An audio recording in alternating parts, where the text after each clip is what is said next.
Parliament is a public place. Winji ne Ondiek en penjo niya. Be inyalo yie ni nitiere oledhi moro manie sirkal ma ok ber. Ka wachomo wach tir to wachome kaka owache. Okay.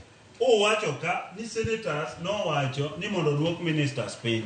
Iwinjo kanyo Chief Administrative Secretary en ng'ama nani? Yes, okay, minister. Prime Cabinet Secretary en ng'ama nani? Prime Cabinet okay, minister. Which is unconstitutional. Ministers gin 22 owacho ministers ok owacho Prime Cabinet. Adwani duok gima jogo wacho. Kenya kwanza uwo mondo. Be yie ni nitiere moro manie sirkal ma onego ng'adi. Alwale nja NC. Mano Kenya kwanza. That's your coalition. Igeni kiko wuonre ka etadiera ongewa. Owacho ka emomiyo akwani mondo player ne kama ne MC gine senators mag UDO wacho ni mondo duok ministers piny. Gima ne gidwaro ket kalwale nitie. Ne giwacho. Iwinjo ko ket ka. Kata cher yot rocket. Ana penjo ni wabiro keto ni.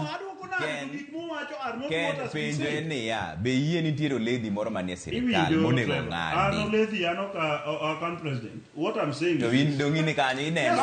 Chairman ma UDO mabe. We oduoke. Ingeni ok bibiro ka anudwa goga koko and then uwacho maber. And osebedo play. Onge kama senator moro amoro wache kanyo ni mondo duok ministers piny. Gima ne gitemo wacho ni mondo ng'adi.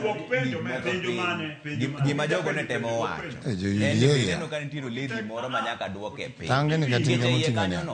Gima jogo temo wacho ni budget mar sirkal ni malo ahinya, onego ng'ade mapiny. Mabe samoro we akuongo anyisi gimoro achiel. Kata mana Edwin Sifuna men senator mar Nairobi ka. No wacho ni enicho miye mtoka, oyudo ka en gi siling 377,000. 1,377 mar ng'at achiel. Ema wacho ni mondo duoke. Ema koda penji ni imbe kaka ga jayudi mochung. Bineno ni nitiere oledhi moro e sirkal ka monego duok piny. Oseng'ere ni the media in Kenya ok report correctly. Jo Azimio gi opposition gi ok report correctly. Koro sama gin ji ariyo nyaka wuo longer time. And longer time madwa wacho is this. Okonya wacho no ledhi ni e sirkal. Yet sirkal is a creation of the people. Jowa mano emano gone gi kura oketo gi kanyo. Ana penjo momiyo gino bedo play.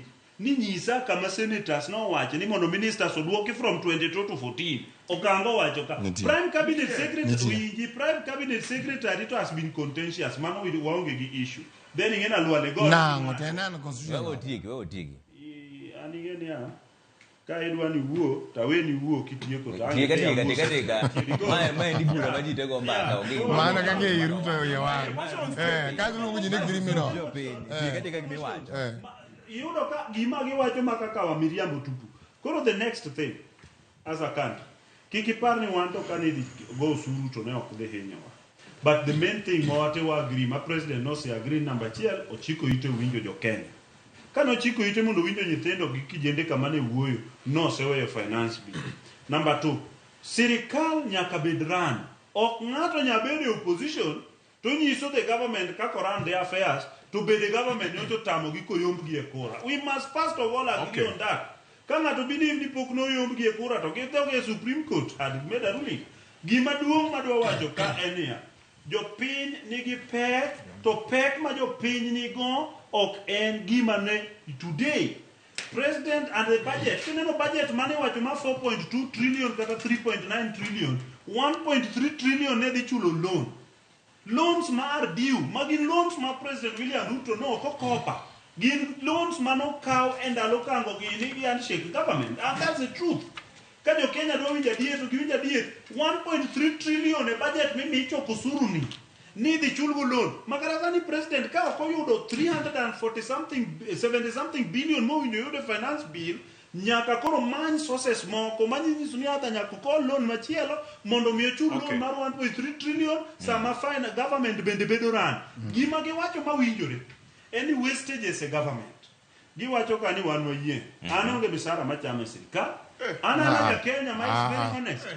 Imbe yie ni nitiere wastage. Pesa to nitie miketho e sirkal ka. To kiki wach ni chopa. Winji kata gin magine opposition dongiringo gi chopa. Ani mapenjo mayot Ken. Yie ni nitiere pesa miketho e sirkal. Wastage nitiere everywhere. Makata institution dumutie kama. Yeah, Ken, ano ka penji Royal Media. Penji ni yie ni nitiere pesa miketho e sirkal. Kare wach ni josiasa tek kiringi gi chopa. Yie ni nitiere pesa. Wajane for example wastage management. Penjo mayot nyanga muni duoko Ken. Iwinja. Penjo mayot. Ma penjo mayot. Imbi yie ni nitiere pesa miketho e sirkal. Sani wacho ni kata jo Kenya mosetiyo matek moloso pesa gi kaka ana ja ohala. Karingo gi gari mo wacho no karwako kodani. Kodani en mar ano gi pesa mar sirkal. Koro gima Otie kidaga chien. Okay. Awacho ni niya. Ka wastage ni sirkal, president no se wacho no deal with that. Okinya wacho ne president today kinyi dwaro deal kode. President nyaka decide kata ka en shuffling mudwaro no. Obiro bedo done under consultation. President will decide to shuffle today. Mano da dia. Shuffle today.